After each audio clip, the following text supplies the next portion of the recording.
Halo semua, oke, balik lagi dengan saya Vicky Andani. Oke, seperti topik-topik sebelumnya, saya akan melanjutkan video yang sebelumnya, yaitu berkaitan dengan komunikasi. Sebelumnya sudah ada 3 video, right? Oke, yang pertama itu The 7 C's of Communication, yang kedua mengenai belajar empati, dan yang ketiga atau yang terakhir kemarin itu like a small talk. Jadi sekarang saya akan melanjutkan ke video keempat, yaitu find the right posture. Oke, ini masih dalam lingkup belajar tentang komunikasi ya. Oke, find the right posture.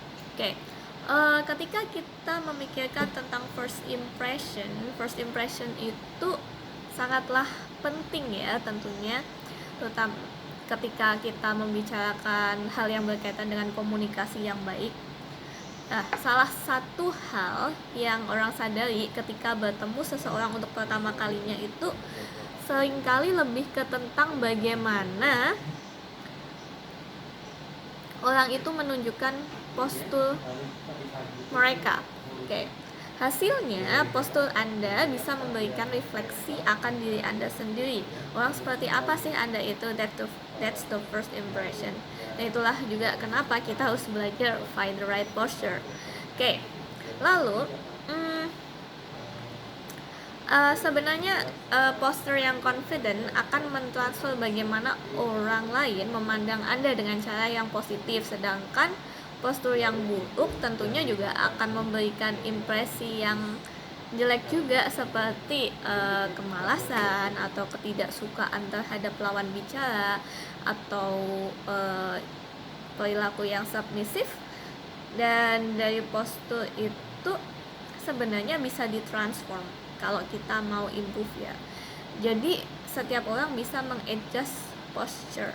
Itulah kenapa saya membahas terkait hal itu. Lantas apa sih benefit dari posture yang bagus sebenarnya? Posture yang bagus sangatlah mempengaruhi first impression.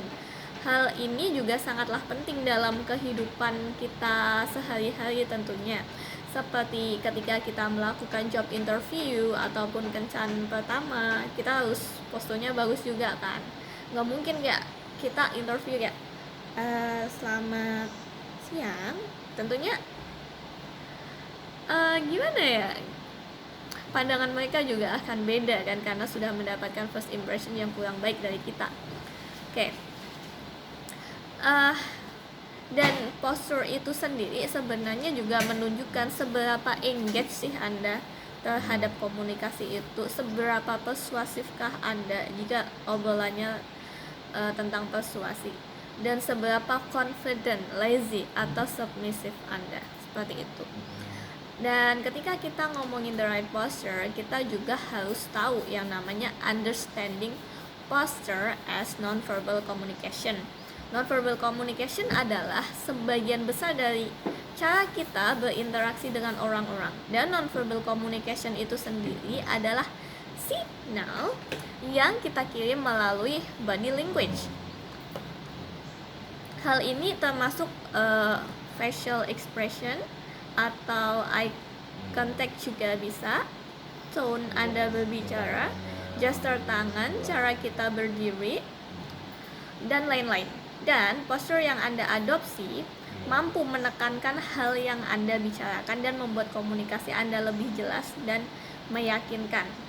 Oke, berkaitan dengan posture itu sendiri, ada beberapa posture yang perlu diketahui, namun saya hanya akan menyampaikannya secara garis besar ya. Yang pertama, open posture. Biasanya open posture ini akan memberikan kesan yang friendly. Dan yang kedua, closed posture. Ini sesuatu yang biasanya dihindari banyak orang karena ini akan memberikan kesan yang tidak baik, atau Anda mungkin tidak tertarik dengan lawan bicara. Jadi just like that. And then yang ketiga, confident posture. Yang keempat itu echoing posture. Echoing posture itu lebih ke mirroring.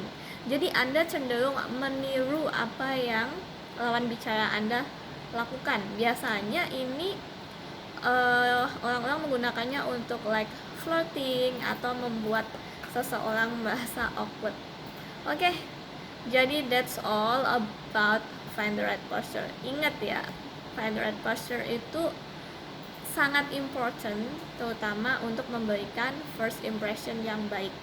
Anda bisa mempelajarinya lebih lanjut dengan mencarinya by Google atau apa untuk mencari posture yang tepat yang bisa Anda adopsi, dan tentunya Anda juga harus practice it. Remember, practice makes perfect. Okay, so that's all dari saya untuk video pada kali ini. See you on the next video. Bye bye.